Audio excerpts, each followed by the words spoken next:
Welcome back to the Deep Dive. This is where we take the most challenging source material, from, cutting-edge science to century-old metaphysics, and we pull out the absolute essentials. Our mission is to give you the knowledge that really changes how you see the world.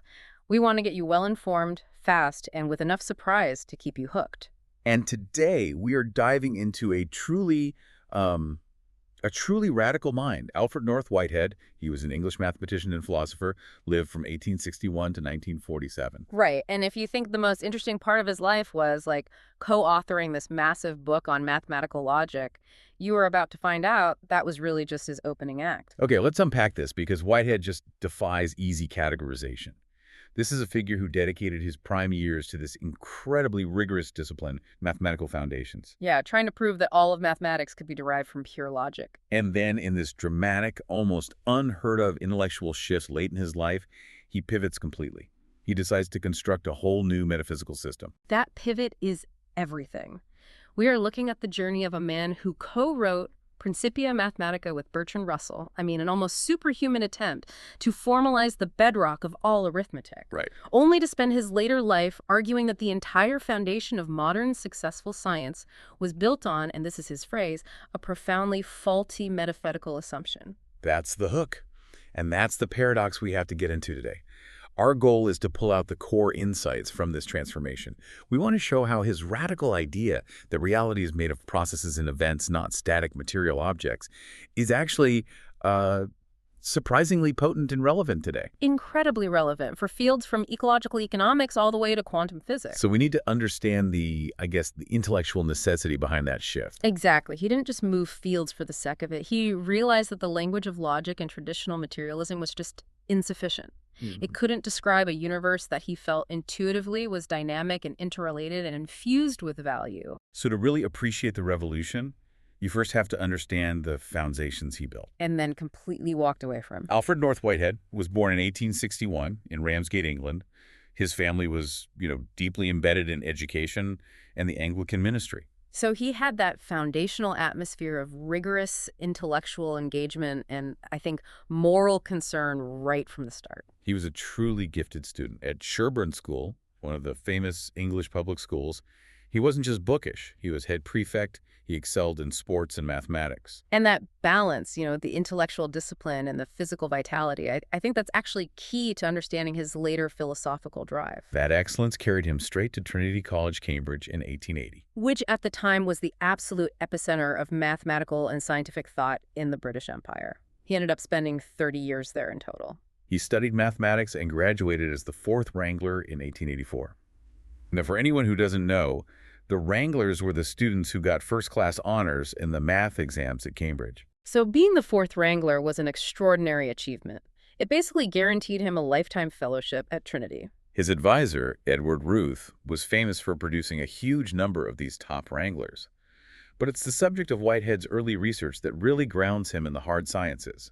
His dissertation was on James Clerk Maxwell's revolutionary work, a treatise on electricity and magnetism. Right. So he wasn't just good at abstract math. He was steeped in the most profound developments of his day concerning fields, energy, and electromagnetism. He taught math and physics at Trinity for 25 years until 1910.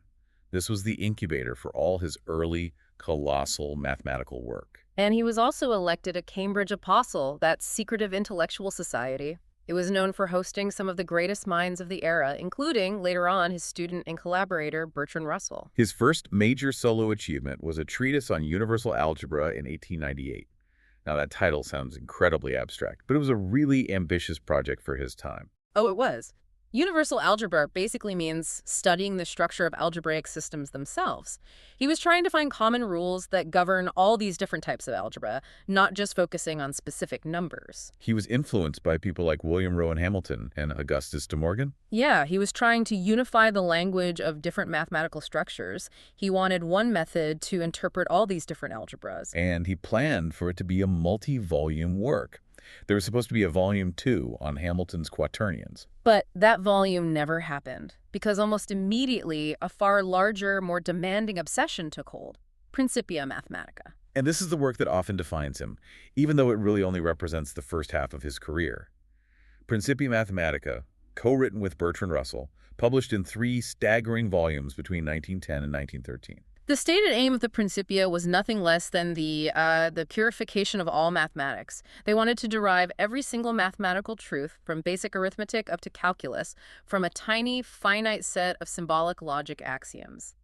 It was the ultimate statement of logicism, the idea that mathematics is just applied logic. And here's the anecdote that just perfectly illustrates the sheer scale of it. I mean, the rigor bordering on madness of that effort. Right.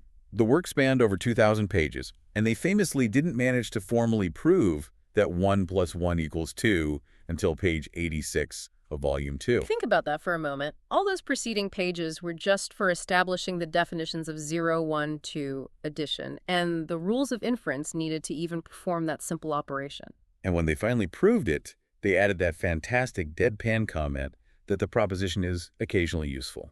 It's beautiful in a really nerdy academic way, but it speaks volumes about the level of dedication required. It was a financial disaster when it was published, by the way. They had to subsidize it themselves, right? Yeah, the market for 2,000 pages of symbolic logic was, not huge, but it became the seminal work in 20th century mathematical logic. Yet, as you mentioned earlier, the legacy is profoundly mixed. Their decade of labor, which basically defined modern logic, was ultimately undermined. Right, by one of the most important results in mathematical history. Kurt Gödel's incompleteness theorem. Published in 1931, Gödel proved that for any consistent system that can express basic arithmetic like the Principia, there would always be statements that were true within that system. But which could not be proven using only the system's own rules. So, ironically, the work of Whitehead and Russell became the foundation for Gödel to demonstrate that their own central goal to formalize all mathematical truth was logically impossible. Logicism, as they saw it, failed. And this is a really crucial pivot point in Whitehead's intellectual life.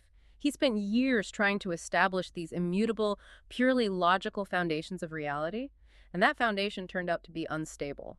Before we move on from his math, we should briefly touch on his concept of extensive abstraction. Yes, because it's foundational to his later philosophy. He started defining things like points and lines, not as these simple discrete things, but as sets of spatial relationships between extended regions. That sounds incredibly technical. But if I'm getting it right, he was already moving away from the idea of the point or the object as fundamental. He was saying the relations between regions are primary. Exactly. This is the foundation of what's now called myriotopology, which deals with how wholes, parts, and boundaries relate to each other. He was already thinking in terms of structure and relation, even in pure logic. Okay, so this brings us to the great transition. Around 1910, he's just finished the monumental Principia, and maybe he's already sensing the limits of a purely formal system even before Gödel's proof. Right, and he resigns his senior lectureship at Trinity and moves to London. Which was a huge, almost reckless move for a man of his standing. He had no job lined up. But London offered a totally different intellectual landscape. It was much more focused on applied science, engineering, and this is crucial education reform, which was becoming his new passion. He got positions at University College London and then Imperial College London, and he quickly moved into high administrative roles, the dean of the faculty of science, things like that. And he used that influence not for more abstract algebra, but for systemic change.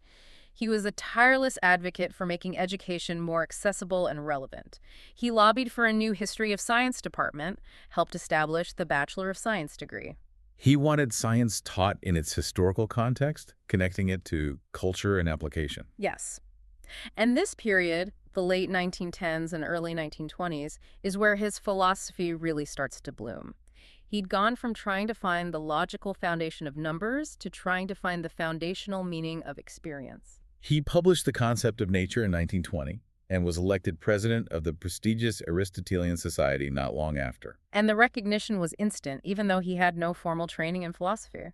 Henri Bergson, the great French philosopher of time and change, called Whitehead the best philosopher writing in English. That tells you something. It tells you about the power of his intellectual shift and the freshness of his perspective. The climax of this late career transformation came in 1924. He's invited to Harvard University as a professor of philosophy. He was 63 years old. Most scholars are winding down their careers at that age. Whitehead was just beginning the phase that would define his entire legacy. It was at Harvard that he produced his masterpieces, Science and the Modern World in 1925, and then Process and Reality in 1929. The dense foundational text of his whole system. It's an incredible intellectual adventure story. The world's most precise logician finds logic isn't enough and turns to speculative metaphysics to find a more complete account of reality. Now, one final note on his personal history, which I think speaks to his radical independence. The missing archive. Exactly.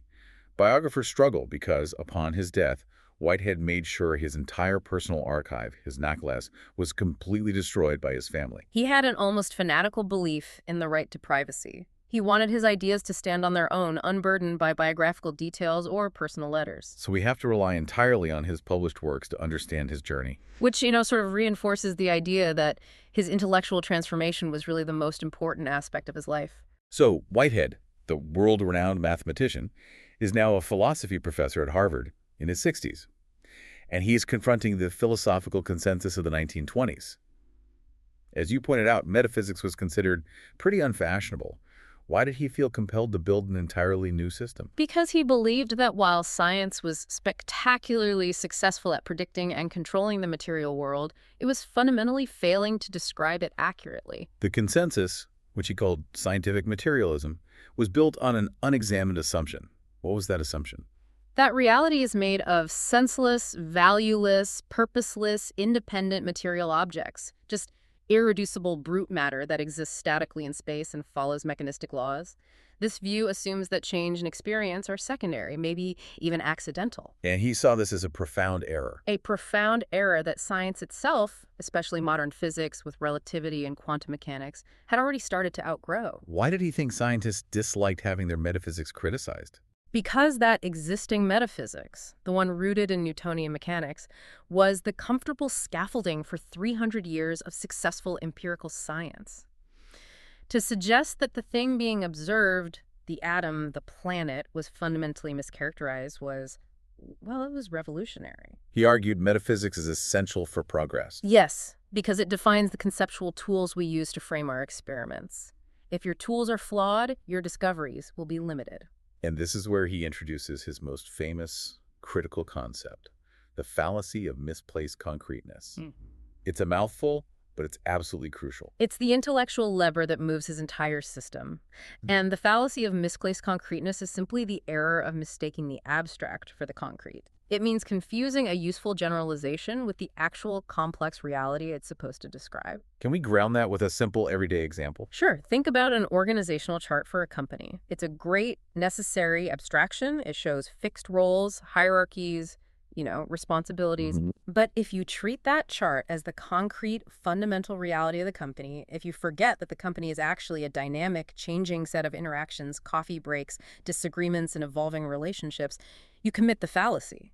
You mistake the fixed, abstract map for the fluid, concrete territory.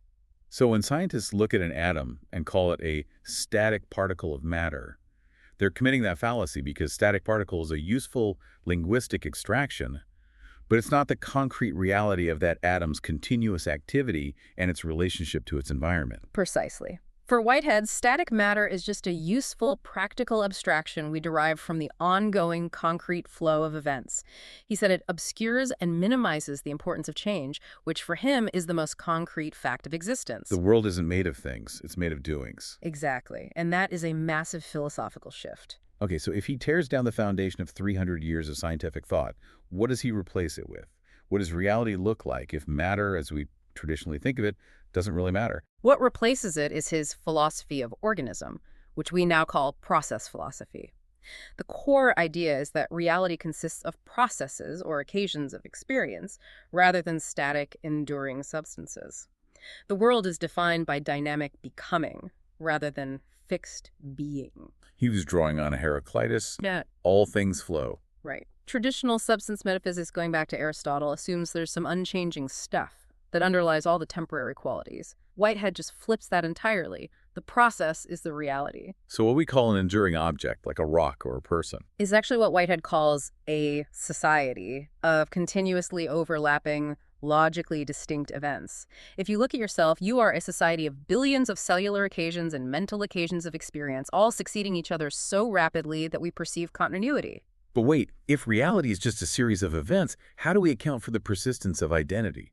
If I'm just overlapping processes, aren't I just a temporary illusion? You're a temporary pattern, but not an illusion. The pattern persists because each event conforms to a common character, a shared defining relation. The next moment of your experience prehends or takes account of the past moment, inheriting its structure and transmitting it forward. So that structure of inheritance creates the feeling of a fixed core identity, which is a linguistic convenience we need for daily life, but ontologically it's just the most obvious feature of your ongoing process. And this leads directly to the primacy of relations. If an entity is defined by its moment-to-moment becoming, then it's defined by what it takes account of. Whitehead argued that relations are fundamental, maybe even more important than the entities themselves. So an entity exists not because it possesses some isolated core substance, but because it is actively synthesizing and reacting to the world around it. Exactly. An entity is its relations. If you could somehow remove every relationship an atom had, its relation to gravity, to light, to other atoms, it would literally cease to exist. A real entity is one that makes a difference to the rest of the universe. And crucially, this process isn't deterministic. It includes creativity and freedom. Creativity is the absolute principle of existence for Whitehead. Every single occasion of experience, every human thought, every electron's momentary existence has some degree of novelty or creativity in how it responds to the surrounding world. It is self-determining in its momentary synthesis of the past. So the phenomena we observe will always remain partly unpredictable, not because we lack sufficient data, but because reality itself is fundamentally open and creative. Exactly. The world provides the constraints, what he calls the social structure of existence. But within those constraints, every entity has the freedom to actualize a novel possibility. This means there is genuine newness in the universe at every single scale. If everything is fundamentally a process or an event, and relations are primary, then the concept of perception has to change radically too. Whitehead said that all entities, not just conscious beings, experience. This requires a new term, prehension.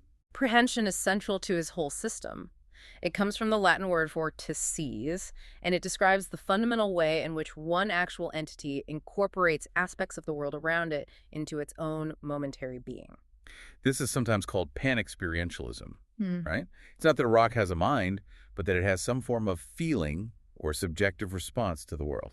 It's the subjective form of the relation. When one entity prehends another, it literally takes on that other entity's qualities, subjectively integrating them into its own constitution. The entity is the sum of its prehensions. And he identifies two crucial modes of prehension that operate at the same time, especially in more complex organisms. The first is causal efficacy, or physical prehension. Causal efficacy is the primitive, brute, unmediated sense of causal relations. It's the background hum of the universe, the sheer feeling of being influenced by the past and the environment. Whitehead called it the fate from which they have emerged. And this is dominant in more basic mentalities. Yes, like simple organisms. It's pure instinctual reaction. The second mode is presentational immediacy, or conceptual prehension. This is pure sense perception, unmediated by any interpretation. Exactly. It's the experience of raw appearance. Just a shape, just a color, without immediately inferring what caused it or what it means. This signals a higher grade of mentality, one capable of some reflective detachment. And the interesting part is how they fuse in us. In humans, they automatically join into what he called symbolic reference. We see a colored shape, and instantaneously, without conscious effort, we apply meaning, context, and causal history to it. Let's go back to the chair example. When you, a conscious human, look at a chair, you don't just see shapes and colors, presentational immediacy. You immediately perceive its causal function. It's something to sit on, causal efficacy. The symbolic reference fuses these, and you instantly know chair. But an artist, trying to see pure form, might use presentational immediacy to detach from the chair's function and just focus on the interplay of line and color. Right, and then you have the dog in the room. The dog sees the chair and illustrates causal efficacy dominating. The dog's basic mentality immediately acts on the hypothesis of a chair. It jumps up to sleep, entirely focused on the immediate, practical, causal relationship the chair has to its own comfort. The causal influence dictates the action, not the aesthetic contemplation. This framework shows how entities respond to the world, not as isolated inputs, but through an inherited process of feeling and interpretation. It's a unified theory of experience for a dog or a logician. Okay, so Whitehead has established that reality is process, and that this process involves experience or feeling. This framework naturally leads to a discussion of value and purpose. His analysis of evolution is a surprising place to start. It really is. He raised this startling point about survival value. If you compare a living organism to a granite boulder, the boulder has vastly superior survival value. It can endure for hundreds of millions of years, while a complex organism might live for 100. His observation was that life is comparatively deficient in survival value. So if survival were the only goal of evolution, complex organisms would be terrible failures. This forced him to conclude that higher forms of life evolve for a reason beyond mere persistence. They evolve to maximize their experience, to increase their satisfaction. Directed toward the threefold goal of living, living well, and living better. Exactly. The purpose isn't just to be, but to flourish creatively. This focus on maximizing value and experience leads directly to his profound commitment to educational reform. His main critique of the British system was focused on inert ideas. And this is a critique that is still painfully relevant today. Inert ideas are those disconnected scraps of information facts learned by rote that are never applied to real life or integrated into a broader understanding. He famously warned that an education based on inert ideas is not only useless, it is, above all things, harmful. Why harmful? Because it trains the mind to passively accept information without stimulating that necessary creative connection to life. It stifles the imagination. So he advocated for teaching a few important transdisciplinary concepts that students could link organically to many different areas of knowledge. Yes. Education has to be value-laden, helping students develop wisdom by making connections between subjects we usually consider separate: science, history, philosophy, art. I love his definition of imagination. Imagination is not to be divorced from the facts. It is a way of illuminating the facts. It enables men to construct an intellectual vision of a new world. It's not fantasy. It's the intelligent surveying of new possibilities that are consistent with the world's structure. He believed intellectual energy is only sustained by active, continuous application and connection. Which brings us to perhaps his most famous quote on education, the perfect summary of his approach. Knowledge does not keep any better than fish. If you don't use it and apply it immediately, it spoils into irrelevant trivia. The necessity of value and order and potential in his process universe requires some kind of cosmological principle. This leads him to his concept of God, which is necessary for his metaphysics, but it's fundamentally different from traditional Western theism. Absolutely. His critique of traditional theism was based on history. He famously criticized the church for giving unto God the attributes which belonged exclusively to Caesar, defining God by absolute power, force, and unchangeable rule. He totally rejected the image of a ruling despot. He preferred the brief Galilean vision of humility, emphasizing the tender elements in the world, which slowly and in quietness operates by love. He wanted a God that participated in the world's process, not one that coercively controlled it. Right. For Whitehead, God is not an exception to the rules of process. God is the supreme example of process. He defined God as a dipolar entity with two natures that are necessary for the universe to have both order and novelty. Okay, let's break that down. Let's start with the ordering principle, the primordial nature. The primordial nature is eternal, unchanging, and non-temporal. It doesn't literally create the world, but it provides the conceptual framework for all possibilities. It is the unlimited conceptual realization of the absolute wealth of potentiality. Think of it as the ultimate library of everything that could be. So it's not an act of force, but more of a magnetic pull. Precisely. It provides the lure for feeling, the eternal urge toward unrealized possibilities that directs every actual entity's momentary act of self-determination. It's the source of novelty and order. And then there is the fluent changing side, the consequent nature. The consequent nature is God's active reception of the world's ongoing activity. Unlike the traditional impassive deity, Whitehead's God is really changed by what happens in the world. How does that work in practice? As finite creatures like us experience, choose, and actualize possibilities, our momentary experiences pass into the immediacy of God's own life. God actively prehends, feels, and integrates the entire history of the world. This is how God saves the world as it passes, granting the fleeting actions of finite creatures eternal significance within the divine life. So if God is genuinely changed by the world, how is God still God? Doesn't that make God transient and imperfect? Well, Whitehead reframed perfection. He saw God's perfection in God's completeness. The primordial nature is conceptually complete, holding all possibilities. The consequent nature is factually complete, holding all actualized facts. The perfection is in the dynamic capacity to relate to the world fully, not in standing apart from it. This culminates in that beautiful concept of mutual fulfillment. Absolutely. God and the world need each other. The world needs God to provide order and allure toward value.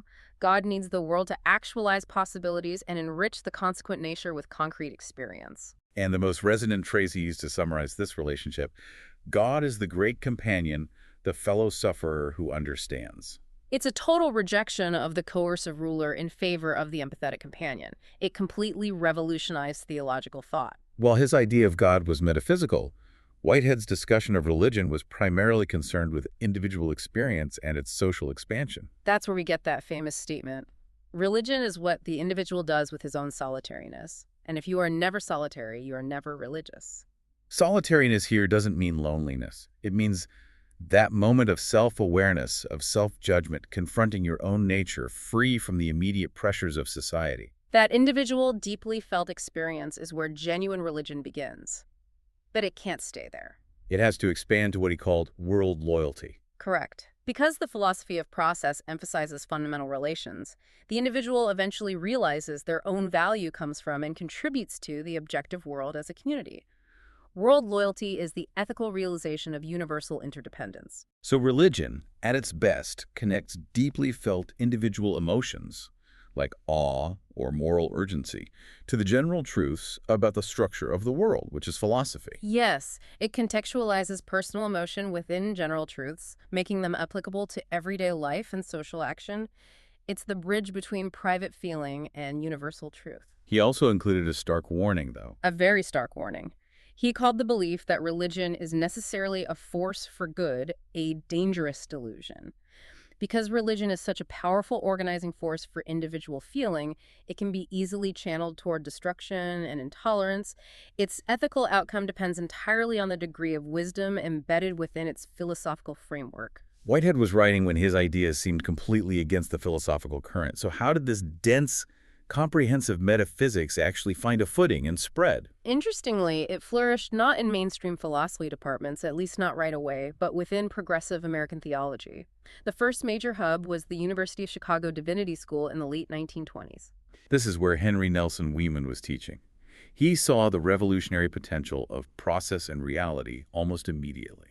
Weeman's words about the book were remarkably prophetic. He said that few people would read it directly, but its influence will radiate through concentric circles of popularization until the common man will think and work in the light of it, not knowing whence the light came. A long-term subterranean revolution. Yes.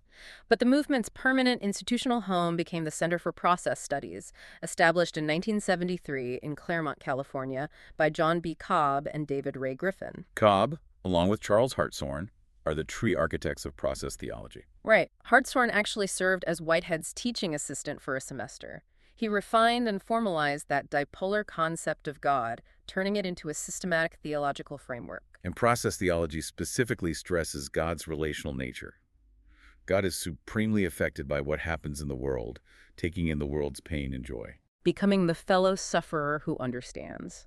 And the key implication is the concept of limited power. Process theology sees God not as a unilateral coercive power, but as a persuasive one.